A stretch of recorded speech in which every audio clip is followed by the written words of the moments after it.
Chers amis, il y a une personne qui m'a posé la question suivante. Il a loué une maison avec piscine, pendant les vacances visiblement, ou pour un week-end. Et il me demande, est-ce que le jour de Shabbat, on a le droit de rentrer dans la piscine? Y aurait-il une interdiction ou pas? Alors il faut tout d'abord savoir que le jour de Shabbat, il y a une interdiction de nager. C'est écrit explicitement, En Shatin dans la Masechet Betza, d'Afla Medvav, en page 36, il est écrit que c'est interdit. La raison pour laquelle c'est interdit est qu'on a peur que les personnes en viennent le jour de Shabbat à fabriquer un radeau pour apprendre à nager, pour pouvoir nager à l'aide de ce radeau, de ce petit... En hébreu, on appelle ça Chavit Shel Shayatin. Ça veut dire se servir de prendre un morceau de bois qu'on construit pour pouvoir ensuite nager à l'aide de ce morceau de bois. Et nos maîtres nous disent que c'est la raison pour laquelle on a interdit aux personnes de nager Shabbat, de peur qu'ils en viennent à fabriquer cette chose-là. De la même façon aussi qu'on n'a pas le droit Shabbat de monter sur une monture, sur un animal, de chevaucher sur un animal, de peur qu'on en vienne à arracher une branche pour s'en servir en guise de cravache, pour faire avancer notre animal. Donc il y a un certain nombre de choses le jour de Shabbat qui sont interdites d'ordre rabbinique, de peur qu'on en vienne à tout type de choses. On n'a pas le droit de jouer de la musique, de peur qu'on en vienne à créer un nouvel instrument ou à réparer un instrument cassé. Voilà ce que nos maîtres nous enseignent. Donc, visiblement, le jour de Shabbat, on n'a pas le droit du tout de nager. Si on rentre dans la piscine sans nager, d'après la halakha, il n'y a pas de problème. Pourquoi il n'y a pas de problème? Je nage pas. Je rentre dans la piscine, je nage pas. Et le Mishnah Brura, dans le Siman Shin Lamed Tet, au chapitre 339, écrit explicitement que nager, ça sous-entend soulever les pieds du sol. Tant que j'ai les pieds qui sont encore sur le sol, même si je m'amuse un peu dans l'eau et que je m'excite dans l'eau, il n'y a pas de problème. Ça, c'est un premier point qui doit être important.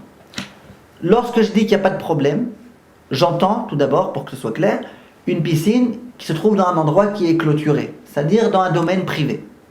Si la piscine se trouve à un endroit qui est un domaine public, là même de rentrer dans l'eau, c'est interdit.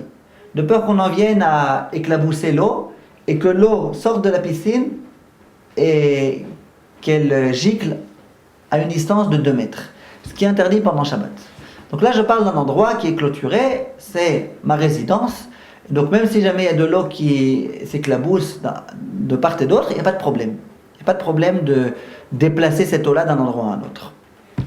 Donc mettre les pieds dans l'eau, il n'y a pas de problème. Pour l'instant, ce n'est pas encore mon dernier mot. Il faut suivre jusqu'au bout, s'il vous plaît, ce cours. Maintenant, nager. A-t-on le droit de nager ou pas? Alors là, il y a aussi un grand chidouche que le Mishnah Brura écrit. Et en fait, il date même de la Gemara. C'est qu'il faut noter une différence entre une piscine dans laquelle il y a des bords, des rebords, et une piscine dans laquelle il n'y a aucun rebord. Pourquoi? Une piscine dans laquelle il n'y a aucune mechitza, aucune barrière, il n'y a rien du tout. Dès que je rentre dans l'eau, l'eau sort de la piscine et suit son chemin. Alors là, on dit que ça ressemble un petit peu à un fleuve. C'est comme un fleuve.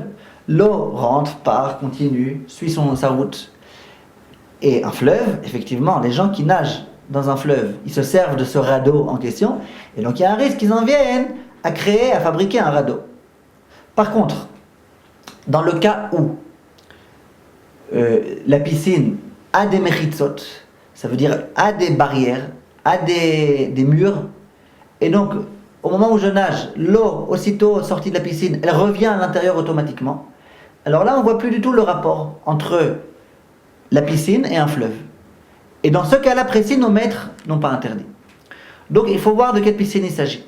Si c'est une piscine qui est vraiment au ras du sol, et donc dès qu'on nage, l'eau qui s'en va, elle ne revient plus dans la piscine, là c'est interdit. S'il y a des rebords qui font en sorte que l'eau qui s'en va, immédiatement, elle revient, elle est récupérée, alors là, ça ne ressemble pas du tout à un fleuve, et donc c'est autorisé même de nager. Alors je précise un point important.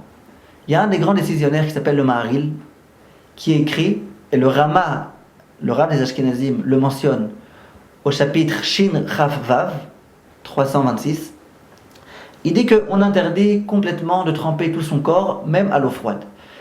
Et il dit là-bas qu'on n'a pas le droit de se tremper dans un fleuve. Comme ça, il dit là-bas. Il dit de se tremper dans un fleuve, l'habitude est d'interdire. Bien qu'il n'y a pas tellement de raison d'interdire. Pourquoi interdire? Si l'eau est froide, le jour de Shabbat, il n'y a pas de problème de se tremper. Mais lui dit on interdit. Pourquoi? De peur qu'on en vienne ensuite à essorer les cheveux. De peur qu'on en vienne ensuite à transporter l'eau qui est sur notre corps dans un domaine qui s'appelle le domaine public, ou dans un domaine qui s'appelle le carmélite. On avait parlé une fois de ça. Donc pour tout type de raisons, qui seraient chacune résolvables, ça veut dire le problème de carmélite, il est résolu quand je me trempe dans une piscine, qui se trouve dans un domaine privé. Le problème de ne pas essorer les cheveux, alors qu'on apprenne les lois de l'essorage, et on saura comment faire. Mais lui, le Maharil dit, et telle est la coutume des Ashkenazim, que hors de question, même de rentrer dans une piscine, même si on nage pas, c'est interdit. Donc bien que le Mishnah Berurah, le Chafetz Chaim l'autorise, ça veut dire que du point de vue de nager, il n'y a pas d'interdiction de rentrer dans une piscine, par exemple si je nage pas, si je me tiens debout, ou qu'il n'y a pas d'interdiction même de nager si jamais il y a des rebords. Malgré tout, la coutume ashkénaze est d'interdire, compte tenu du Maharil que le Rama mentionne ailleurs dans un autre chapitre. Si on pose la question pour un séfarade, les séfaradim, c'est clair qu'ils n'ont pas cette coutume-là. Ça veut dire la coutume de ne pas rentrer, de ne pas se baigner du tout, même à l'eau froide, le jour de Shabbat.